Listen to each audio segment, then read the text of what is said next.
对现代人来说，无论是工作或日常的大小事，几乎时时刻刻都离不开网络。不过这么多的业者，民众该如何选择呢？近期行动网络测试分析机构 OpenSignal 就针对国内6大固网宽频业者进行调查，根据网络品质稳定性、下载速度、最高峰时下载速度、上传速度和影音体验等5个关键指标进行了评估。结果出炉，中嘉宽频在下载速度与稳定性夺冠，并在峰值下载速度与在影音体验类别上与其他业者并列第一。一天24小时，在12个小时吧，一半的时间在网络。对，没有在吃饭或是没有出去的话，在家就是滑手机啊，网络这样。我们家用 WiFi， 所以都会常常用得到，工作上、电视上、生活上都会用得到。这次 OpenSignal 的报告以6大主要固网宽频提供商为主，包括中华电信、中嘉宽频、凯擘、远传、台湾大和台湾宽频，并分析了从2月1日起的90天内的数据。许多用户在意的下载速度由中嘉宽频夺冠，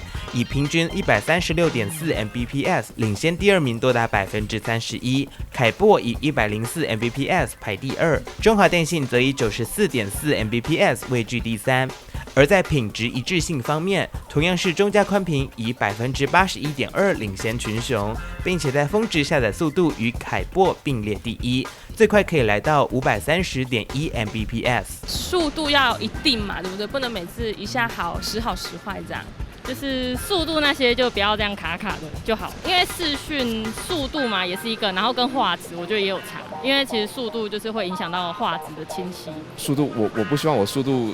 会